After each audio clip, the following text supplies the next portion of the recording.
वक्रतुंड महाकाय सूर्यकोटि समप्रभ निर्विघ्नं कुरु मे देव सर्वकार्येषु सर्वदा। गुरुर्ब्रह्मा गुरुर्विष्णु गुरुदेव महेश्वर गुरु साक्षात् परब्रह्म तस्मै श्री गुरुवे नमः। मैं अपने संकीर्तन चैनल के माध्यम से कोई न कोई कहानी आप लोगों के सामने प्रस्तुत करता हूँ। एक नास्तिक भक्त की कहानी है, आपसे जरूर सुनिए। हरिराम नाम का एक आदमी एक शहर में एक छोटी सी दवा की दुकान चलाता था और वह अपने काम में एकदम निपुण था, पारंगत था। दवा किस स्थान पर रखी हुई है, कौन सी दवा उपलब्ध है, कौन सी मंगानी है, इसका वह ख्याल रखकर हमेशा दवा मंगाता था और ग्राहकों से बड़े मनोयोग से बातचीत करना यह उसका धर्म था। वह इस पेशे को बड़े ही शौक से और बहुत ही निष्ठा से किया करता था, पर उसे भगवान पर कोई भरोसा नहीं था।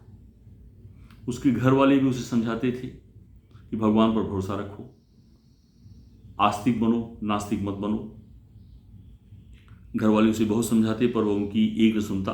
खाली वक्त मिलने पर वह अपने दोस्तों के संग मिलकर घर या दुकान में ताश खेलता था। एक दिन उसके दोस्त उसका हालचाल पूछने दुकान में आए और अचानक बहुत जोर से बारिश होने लगी।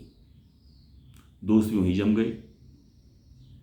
ताश की बाजियां चलने लगी, एक पर एक हार जीत होने लगी। तभी एक छोटा सा लड़का उसकी दुकान में दवाई लेने के लिए पर्चा लेकर आया। उसका पूरा शरीर भीगा था। हरिराम ताश खेलने में इतना मशगूल था कि बारिश में आए लड़के पर उसकी नजर ही नहीं पड़ी। ठंड से ठिठुरते हुए उस लड़के ने दवाई की पर्ची बढ़ाते हुए कहा, साहब जी मुझे दवाइयाँ चाहिए, मेरी माँ बहुत बीमार है, उसको बचा लीजिए। बाहर और सब दुकानें बारिश की वजह से बंद हो गई हैं। आपकी दुकान को देखकर मुझे विश्वास हो गया मेरी माँ बच जाएगी, यह दवाई उनके लिए बहुत ज़रूरी है। इसी बीच लाइट भी चली गई और सब दोस्त जाने लगे। बारिश तो थोड़ा थम चुकी थी। उस लड़की की पुकार सुनकर ताश खेलते खेलते ही हरिराम ने दवाई की उस पर्ची को हाथ में लिया और दवाई लेने को उठा। ताश खेल को पूरा न कर पाने के कारण अनमने मन से अपने अनुभव के आधार पर अंधेरे में ही दवाई की उस शीशी को झट से निकालकर उसने लड़के के हाथ में दी। लड़के ने दवाई के पैसे दिए और कुछ पैसे, बाकी पैसे लड़के ने वापस भी ले लिए और वह सोचने लगा कि आज दुकान जल्दी बंद करने वाला था, किंतु अचानक आई बारिश से संभव नहीं हो पाया। तभी लाइट आ गई और लाइट आते ही उसने देखा कि जो दवाई वह देना चाहता था वह दवा तो वहीं पड़ी हुई है और उसने चूहे मारने की एक दवाई उसे दे दी है। अब उसके माथे पर बल पड़ गए, पसीना आ गया और मन व्याकुल हो गया कि इतने दिनों से परिश्रम कर रहा हूँ, कभी कोई ऐसी गलती नहीं हुई, लेकिन आज क्या हो गया। उसका दिल जोर जोर से धड़कने लगा। उसकी 10 साल की नेकी पर मानो जैसे ग्रहण लग गया। उस लड़के के बारे में सोचकर वह तड़पने लगा। सोचा यदि वह दवाई वह दे दिया, क्योंकि वह लड़का भी पढ़ा लिखा नहीं है, वह दवाई पर कुछ पढ़ेगा नहीं, ये दवाई वह दे दिया तो क्या होगा, यह सोचकर वह परेशान हो गया और उसे खोजने का भी प्रयास नहीं कर सकता था क्योंकि कोई पता उसका नहीं था। अब इसे उधेड़ बुन में सोचते हुए पहली बार उसकी दृष्टि दीवार के उस कोने में पड़ी जहाँ उसके पिता ने जिद करके भगवान श्री कृष्ण की तस्वीर दुकान के उद्घाटन के वक्त लगाई थी। हरिराम से हुई बहस में एक दिन उसके पिता ने हरिराम से भगवान की कम से कम एक शक्ति के रूप में मानने और पूजने की मिन्नत की थी। उन्होंने कहा, भगवान की भक्ति में बड़ी शक्ति होती है, वह हर जगह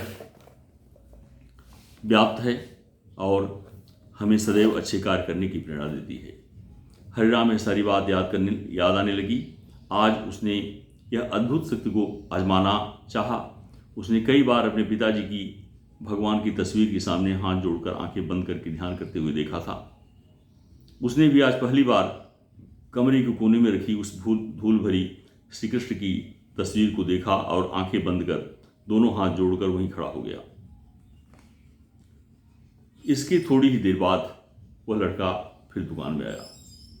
हरिराम को पसीना छूटने लगा। वह बहुत अधीर हो उठा। पसीना पोंछते हुए उसने कहा, क्या बात है बेटा, तुम्हें क्या चाहिए? लड़के की आंखों से पानी छलकने लगा। उसने रुकते रुकते कहा, बाबूजी, माँ को बचाने के लिए मैं दवाई की शीशी लिए भागा जा रहा था। घर के करीब पहुंच भी गया था। बारिश की वजह से आंगन में पानी भरा था और मैं फिसल गया। दवाई की शीशी गिरकर टूट गई। क्या आप मुझे यह दवाई की दूसरी शीशी दे सकते हैं बाबूजी? लड़के ने उदास होकर पूछा। हाँ, क्यों नहीं। हरिराम ने राहत की सांस ली और कहा, लो यह दवाई। पर उस लड़के ने दवाई की शीशी लेते हुए हिचकिचाते हुए बड़े भोलेपन से कहा, बाबूजी, मेरे पास दवा के लिए पैसे नहीं हैं।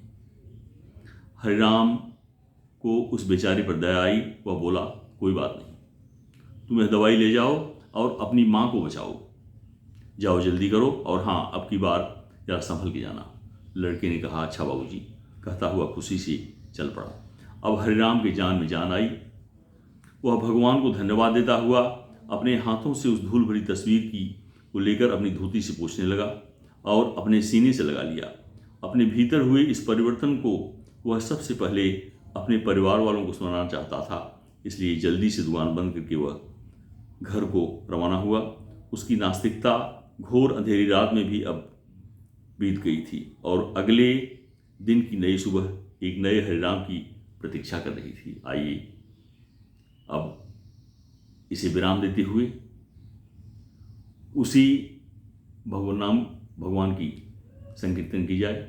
श्री कृष्ण गोविंद हरे मुरारे, हे नाथ नारायण वासुदेव। श्री कृष्ण गोविंद हरे मुरारे, हे नाथ नारायण वासुदेव। श्री कृष्ण गोविंद हरे मुरारे, हे नाथ नारायण वासुदेव। श्री कृष्ण गोविंद हरे मुरारे, हे नाथ नारायण वासुदेव। श्री कृष्ण गोविंद हरे मुरारे, हे नाथ नारायण वासुदेव। श्री कृष्ण गोविंद हरे मुरारे, हे नाथ नारायण वासुदेव।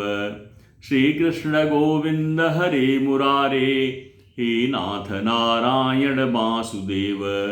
श्री कृष्ण गोविंद हरे मुरारे, हे नाथ नारायण वासुदेव। श्री कृष्ण गोविंद हरे मुरारे, हे नाथ नारायण वासुदेव। श्री कृष्ण गोविंद हरे मुरारे, हे नाथ नारायण वासुदेव।